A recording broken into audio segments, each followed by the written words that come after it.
ನಮಸ್ತೆ ಎಲ್ಲರಿಗೂ. ಇದನ್ನು ಗೋಧಿ ಹಿಟ್ಟಿಂದ ಹೋಳಿಗೆ ಹೇಗೆ ಮಾಡೋದು ಅಂತ ತೋರಿಸ್ಕೊಡ್ತಾ ಇದ್ದೀನಿ. ತುಂಬ ರುಚಿಯಾಗಿ ಬರುತ್ತೆ. ಮೈದಾ ಹಿಟ್ಟಿಂದ ಮಾಡ್ತಾ ಇದ್ದೀವಿ ಅಥವಾ ಗೋಧಿ ಹಿಟ್ಟಿಂದ ಅಂತ ಡಿಫ್ರೆನ್ಸ್ ಅಷ್ಟೊಂದು ಏನು ಗೊತ್ತಾಗೋದಿಲ್ಲ. ಹಾಗೆ ಈಸಿಯಾಗಿ ಕೂಡ ಮಾಡ್ಕೊಳ್ಬೋದು.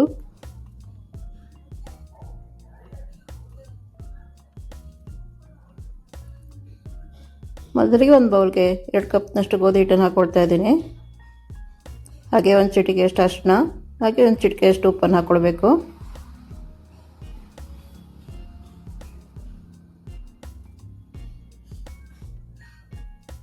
ಈಗ ಇದೆಲ್ಲ ಸೇರಿಸ್ಕೊಂಡು ಚೆನ್ನಾಗಿ ಮಿಕ್ಸ್ ಮಾಡಿ ಸ್ವಲ್ಪ ನೀರನ್ನು ಹಾಕ್ಕೊಂಡು ಕಲಿಸ್ಕೊಳ್ತಾ ಹೋಗಬೇಕು. ತುಂಬ ಗಟ್ಟಿಯಾಗಿ ಕಲಿಸ್ಬಾರ್ದು, ಮೃದುವಾಗಿ ಬರುವ ಹಾಗೆ ಕಲಿಸ್ಬೇಕು.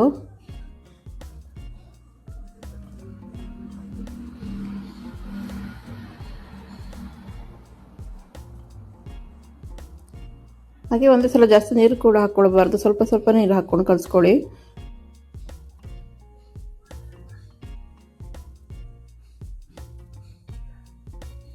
ಚೆನ್ನಾಗಿ ಹಿಟ್ಟೆಲ್ಲ ಕಲಸಾದ ನಂತರ ಒಂದು 10 ನಿಮಿಷ ಚೆನ್ನಾಗಿ ನಾದ್ಕೊಳ್ಬೇಕು. ಹಿಟ್ಟು ಸ್ಮೂತ್ ಆಗೋ ತನಕ ನಾದ್ಕೊಳ್ಬೇಕು.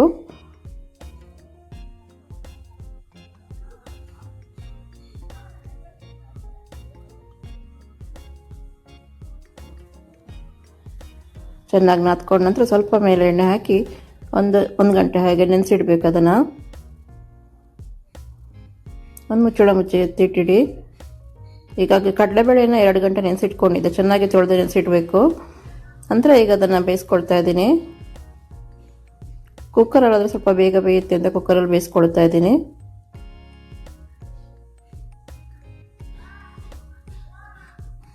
ಇದಕ್ಕೆ ಎಷ್ಟು ನೀರು ಬೇಕು ಅಂತ ನೋಡಿ ಹಾಕ್ಕೊಂಡು ಒಂದು 3-4 ವಿಷಲ್ ಬರೋ ತನಕ ಚೆನ್ನಾಗಿ ಬೇಯಿಸ್ಕೊಳ್ಳಿ. ನೆನೆಸಿರೋದ್ರಿಂದ ಒಂದು 3-4 ವಿಷಲ್ ಬಂದರೆ ಸಾಕಾಗುತ್ತೆ.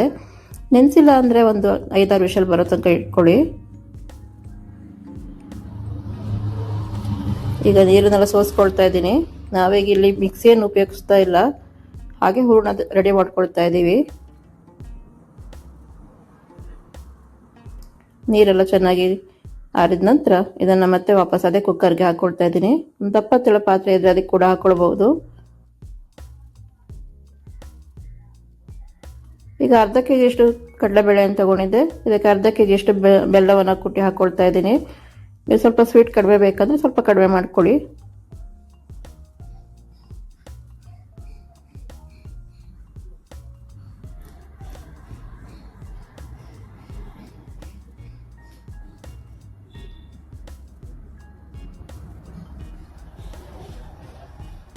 ಇದೆಲ್ಲ ಚೆನ್ನಾಗಿ ಬೆಲ್ಲ ಕರಗಿ ಸ್ವಲ್ಪ ಗಟ್ಟಿಯಾಗ ತನಕ ಬಿಟ್ಕೊಳ್ಬೇಕು. ಸ್ವಲ್ಪ ಟೈಮ್ ಹಿಡಿಯುತ್ತೆ ಇದಕ್ಕೆ.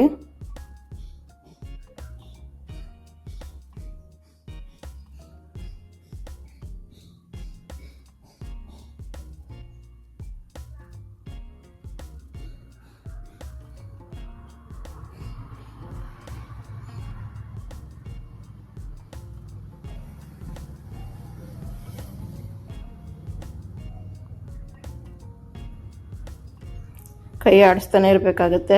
ಬೆಲ್ಲ ಕರಗಿ ಗಟ್ಟಿಯಾಗೋ ತನಕ ಕೈ ಆಡಿಸ್ತಾನೆ ಇರಬೇಕು, ಇಲ್ಲಾಂದರೆ ತಳ ಹಿಡಿಯುತ್ತೆ.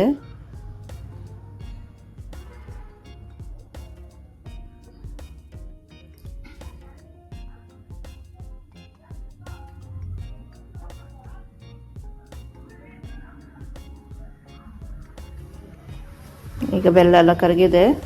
ಇದನ್ನು ಗಟ್ಟಿಯಾಗೋ ತನಕ ಬಿಡಬೇಕು. ಸ್ವಲ್ಪ ಏಲಕ್ಕಿ ಪುಡಿಯನ್ನು ಹಾಕ್ಕೊಳ್ತಾ ಇದ್ದೀನಿ.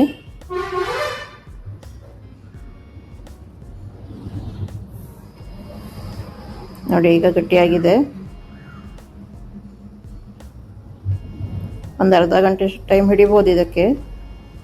ಈಗ ಈ ಥರ ಪಾತ್ರೆಯಲ್ಲಿ ಹಾಕ್ಕೊಂಡು ಚೆನ್ನಾಗಿ ಸ್ಮ್ಯಾಶ್ ಮಾಡ್ಕೊಳ್ಬೇಕು. ಈಗ ಜಾಲರಿಯಲ್ಲಿ ಹಾಕ್ಕೊಂಡು ಹೂರಣವನ್ನು ಚೆನ್ನಾಗಿ ಸ್ಮ್ಯಾಶ್ ಮಾಡ್ಕೊಳ್ಬೇಕು. ಈಗ ಹೂರಣ ಎಲ್ಲ ಕೆಳಗಡೆ ಇರುತ್ತೆ. ಎಲ್ಲ ಮಿಕ್ಸಿಯಲ್ಲಿ ಹಾಕೋಕ್ಕೆ ಸ್ವಲ್ಪ ಕಷ್ಟ ಆಗೋವಂಥವ್ರು ಇದನ್ನು ಟ್ರೈ ಮಾಡ್ಬೋದು.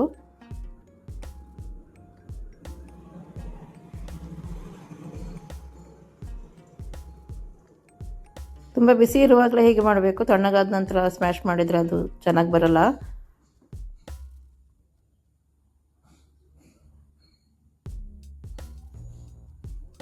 ನೋಡಿ ಈಗ ಹೂರಣ ರೆಡಿಯಾಗಿದೆ.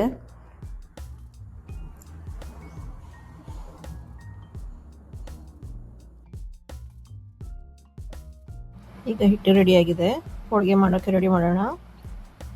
ನನಗೆ ಸ್ವಲ್ಪ ಮೈದಾ ಹಿಟ್ಟಲ್ಲಿ ಕಷ್ಟ ಅನಿಸ್ತಿತ್ತು ಹೋಳಿಗೆ ಮಾಡಲಿಕ್ಕೆ, ಹಾಗಾಗಿ ಗೋಧಿ ಹಿಟ್ಟನ್ನು ಟ್ರೈ ಮಾಡಿದೆ. ಟೇಸ್ಟ್ ಕೂಡ ಡಿಫ್ರೆನ್ಸ್ ಅಂತ ಏನು ಅನಿಸ್ಲಿಲ್ಲ, ಚೆನ್ನಾಗಿತ್ತು.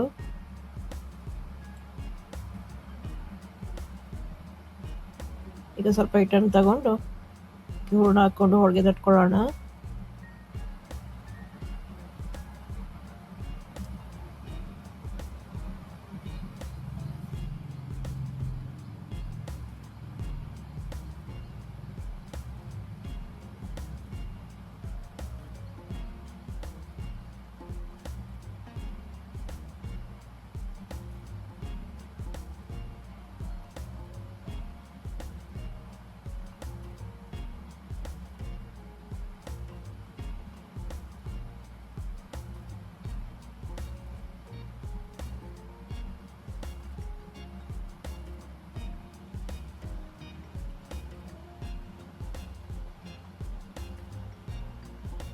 ಲಟ್ಟಿಸ್ಬೇಕಾದ್ರೆ ತುಂಬ ಪ್ರೆಸ್ ಮಾಡೋದು ಬೇಡ, ನಿಮಗೆ ಎಷ್ಟು ತೆಳುವಾಗಿ ಬೇಕಾದ್ರೆ ಲಟ್ಟಿಸ್ಕೊಳ್ಬೋದು.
ಈಗ ಇದನ್ನು ಹಂಚ ಮೇಲೆ ಹಾಕ್ಕೊಂಡು ಕಾಯಿಸ್ಕೊಡ್ತಾ ಇದ್ದೀನಿ.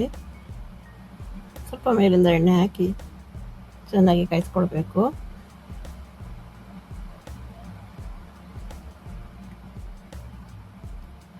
ಹಿಟ್ಟು ತುಂಬ ಗಟ್ಟಿಯಾಗಿ ಕಲಿಸ್ಕೊಂಡ್ರೆ ಹೋಳಿಗೆ ಕೂಡ ಗಟ್ಟಿಯಾಗಿ ಬರುತ್ತೆ.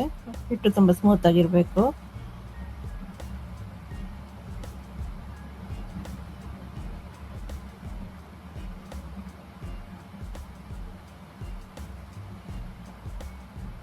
ಈಗ ಹೋಳಿಗೆ ರೆಡಿಯಾಗಿದೆ. ನೀವು ಕೂಡ ಮನೆಯಲ್ಲಿ ಟ್ರೈ ಮಾಡಿ ಹೇಗೆ ಬಂದಿದೆ ಅಂತ ಕಮೆಂಟ್ ಮಾಡಿ ತಿಳಿಸಿ. ಇದು ನನ್ನ ಚಾನಲ್ ಇಷ್ಟ ಆಗಿದ್ರೆ ಸಬ್ಸ್ಕ್ರೈಬ್ ಮಾಡಿ, ಲೈಕ್ ಮಾಡಿ, ಶೇರ್ ಮಾಡಿ, ಕಮೆಂಟ್ ಮಾಡಿ. ಹಾಗೆ ಇನ್ಯಾವ ಹೊಸ ರೆಸಿಪಿ ಬೇಕು ಅಂತ ತಿಳಿಸಿ, ಮಾಡಿ ತೋರಿಸ್ತೇನೆ. ಥ್ಯಾಂಕ್ ಯು ಎಲ್ಲರಿಗೂ.